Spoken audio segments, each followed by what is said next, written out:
Assalamualaikum warahmatullahi wabarakatuh. Perkenalkan, saya Rani Lailatul Qodiyah dari Pendidikan Kimia Universitas Negeri Semarang, NIM 4301022 Kali ini saya akan memaparkan pameran perayaan akhir perkuliahan mata kuliah pemahaman peserta didik dan pembelajarannya. Pandemi COVID-19 yang terjadi kurang lebih selama 2 tahun di Indonesia menyebabkan krisis pendidikan. Proses pembelajaran yang dilakukan secara daring dilansir kurang efektif. Hal ini dikarenakan guru tidak dapat mengawasi dan mengontrol secara langsung kegiatan pembelajaran peserta didik. Akibatnya, dari pembelajaran daring, peserta didik kurang bersosialisasi, kurang berkolaborasi, serta kurang berkomunikasi sehingga peserta didik cenderung bersifat individual. Di samping itu, kimia merupakan ilmu yang mempelajari tentang struktur, komposisi, sifat, dan energi yang menyertainya. Pembelajaran kimia yang bersifat abstrak, yang berisi konsep dan teori menyebabkan peserta didik kurang berminat untuk mempelajari. Selain itu, dalam mempelajari ilmu kimia dibutuhkan level representasi kimia, level makroskopis, mikroskopis, dan simbolik, yang mana membutuhkan keterampilan berpikir kritis dan kreatif dari peserta didik. Kecenderungan peserta didik untuk mengaplikasikan dan mengaitkan materi kimia dalam kehidupan sehari-hari masih kurang, sehingga menyebabkan kemampuan berpikir kritis dan kreatif peserta didik cenderung rendah. Berdasarkan hasil observasi di SMA Kesatrian II Semarang, bahwa peserta didik memiliki karakteristik yang beragam, berasal dari latar belakang yang berbeda, serta memiliki gaya belajar yang berbeda-beda pula. Minat dan motivasi dari peserta didik yang cenderung rendah, serta peserta didik masih cenderung bergantung dengan guru atau teacher-centered learning, dan belum sepenuhnya dapat mengkonstruk pengetahuannya sendiri. Jika dikaitkan dengan teori belajar dan teori perkembangan, yang pertama yaitu teori konstruktivisme. Jean Piaget meyakini bahwa belajar merupakan proses penemuan sendiri, yaitu sebuah proses yang dialami seseorang karena berinteraksi dan melakukan pengamatan terhadap lingkungan. Piaget meyakini bahwa seorang belajar dan mengkonstruksi pengetahuannya sendiri. Teori perkembangan kognitif. Perkembangan kognitif merupakan suatu perkembangan yang sangat komprehensif, berfokus pada kemampuan berpikir seperti kemampuan bernalar, mengingat, menghafal, memecahkan masalah-masalah nyata, rasional, memiliki ide cemerlang, kreativitas, dan mengingat yang sangat berpengaruh terhadap keberhasilan siswa di sekolah. Berdasarkan uraian permasalahan di atas, perlunya dirancang pembelajaran yang berpusat pada peserta didik atau student-centered learning yang sesuai dengan pembelajaran paradigma baru kurikulum merdeka. Kurangnya kemampuan peserta didik dalam mengkonstruk pengetahuan dapat dilakukan dengan pembelajaran yang menggunakan model problem-based learning, yang mana memiliki sintak pembelajaran yang berkaitan dengan keterampilan ABA 21, yaitu berpikir kritis, kreatif, kolaboratif, dan komunikatif. Untuk meningkatkan minat dan motivasi peserta didik, dapat digunakan pendekatan TPACK yang mengintegrasikan teknologi dalam pembelajaran, misalnya penggunaan Kahoot, Mentimeter, dan Microsoft Form.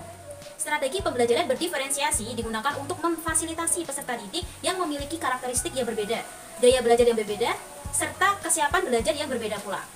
Metode yang digunakan yaitu metode tanya-jawab, diskusi, presentasi, dan eksplorasi. Kemudian media yang digunakan yaitu ada LKPD, PPT, PowerPoint, Kahoot, Mentimeter, Padlet, dan YouTube. Alat evaluasi yang digunakan yaitu dengan penilaian kognitif, penilaian sikap, penilaian keterampilan. Perancangan rencana pembelajaran yang saling koheren meliputi model pembelajaran, pendekatan, strategi, metode, media, dan alat evaluasi pembelajaran dapat digunakan untuk mengimplementasikan teori perkembangan kognitif dari peserta didik. Output produk yang saya hasilkan pada pameran ini yaitu ada RPP atau Rencana Pelaksanaan Pembelajaran, lembar kerja peserta didik atau LKPD, bahan ajar, media pembelajaran meliputi PPT, Kahoot, kemudian yang terakhir ada asesmen. Untuk output yang pertama yaitu RPP. Pada kegiatan inti terdapat capaian pembelajaran kimia, yaitu pada hal ini materi struktur atom, kemudian diturunkan menjadi tujuan pembelajaran yang nantinya diurutkan menjadi alur tujuan pembelajaran. Tujuan pembelajaran yang dirumuskan menggunakan ABCD. Asesmen yang saya gunakan meliputi asesmen diagnostik, di mana digunakan untuk mengetahui gaya belajar dari peserta didik dan karakteristik peserta didik, kemudian untuk mengetahui kesiapan belajar dari peserta didik. Yang kedua, asesmen formatif menggunakan tes tertulis. Yang ketiga, lembar penilaian sikap. Dan yang terakhir yaitu lembar penilaian keterampilan. Guru mengucapkan salam dan membuka pembelajaran sekaligus meminta peserta didik untuk berdoa bersama. Setelah itu, guru melakukan cek kehadiran menggunakan Mentimeter yang mana siswa dapat menuliskan namanya di Mentimeter. Selanjutnya, guru melakukan apersepsi, yang mana dapat dilihat pada gambar. Di sini saya menyajikan apersepsi yang berhubungan dengan materi struktur atom. Selanjutnya, peserta didik menjawab pertanyaan yang diberikan oleh guru. Kemudian, guru meminta peserta didik untuk menyampaikan hal yang ada dalam kehidupan sehari-hari yang berkaitan dengan struktur atom. Kemudian, untuk mengetahui gaya belajar peserta didik, guru memberikan tes diagnostik menggunakan Mentimeter yang mana peserta didik dapat mengakses menggunakan link atau scan barcode. Selanjutnya, guru memberikan game untuk meningkatkan motivasi dan belajar peserta didik. Di sini menggunakan aplikasi Kahoot yang berhubungan dengan materi yang sebelumnya sudah dipelajari dengan materi yang akan dipelajari. Guru memberikan motivasi dengan menghubungkan materi struktur atom dengan Al-Quran. Kemudian yang kedua, guru memberikan manfaat yang berhubungan dengan materi struktur atom yang ada dalam kehidupan sehari-hari. Sehingga nantinya diharapkan peserta didik dapat meningkatkan motivasi belajar dan semangat belajar untuk materi struktur atom ini. Di sini disajikan manfaat mempelajari struktur atom dalam kehidupan sehari-hari. Kemudian, guru melanjutkan untuk menyampaikan tujuan pembelajaran yang akan dicapai pada pembelajaran yang akan dilakukan pada hari itu. Di sini terdiri dari 6 tujuan pembelajaran yang akan dicapai. Selanjutnya, guru menyampaikan sistem penilaian dan strategi yang digunakan dalam pembelajaran yang akan berlangsung. Selanjutnya, di sini kegiatan inti dimulai dari fase pertama, sintak problem based learning, yaitu mengorientasikan peserta didik pada masalah.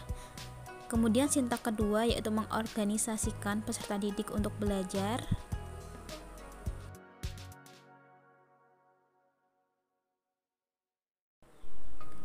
Fase ketiga yaitu penyelidikan individual maupun kelompok.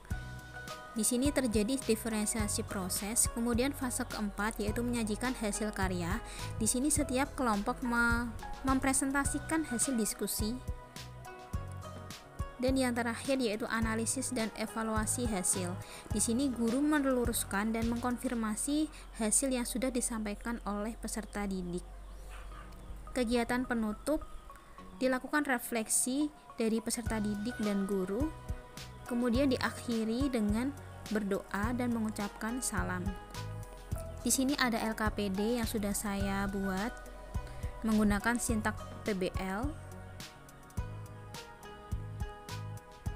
Kemudian bahan ajar yang sudah saya buat berkaitan dengan materi struktur atom.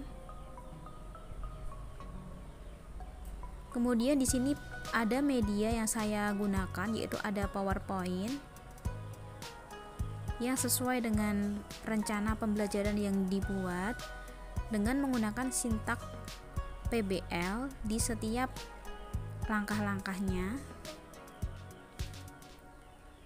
Di sini ada asesmen diagnostik, saya menggunakan Kahoot.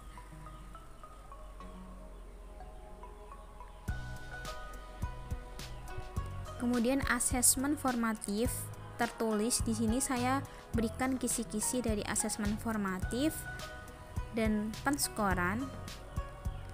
Kemudian di sini ada soal-soal yang digunakan untuk asesmen formatif. Selanjutnya asesmen sikap. Di sini saya berikan kisi-kisi penilaian sikap serta rubrik penilaian sikap dan lembar observasi sikap. Kemudian di sini ada asesmen keterampilan. Saya berikan rubrik kisi-kisi dan lembar penilaian keterampilan. Nah, untuk hasil asesmen profil siswa yang ditangani yaitu di sini disajikan masing-masing penilaian pengetahuan, sikap dan keterampilan.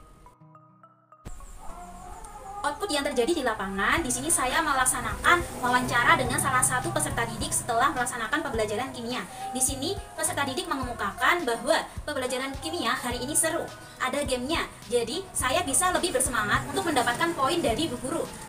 Selain itu, saya suka membuat model atom sesuai dengan gaya belajar saya. Di sini saya membuat puisi yang bertema atom. sehingga pembelajaran bervariasi. Saran saya Bu, diberikan lebih banyak lagi latihan soal agar saya lebih memahami. Berikut refleksi dari diri saya menggunakan 4F, kemudian di sini disajikan tips, yaitu hal yang akan saya lakukan untuk pembelajaran selanjutnya, yaitu merancang pembelajaran dengan menggunakan game, membuat ice breaking, dan menerapkan pembelajaran berdiferensiasi. Terima kasih sudah menonton video ini sampai habis, semoga bermanfaat untuk kita semua. Terima kasih, wassalamualaikum warahmatullahi wabarakatuh. Dadah.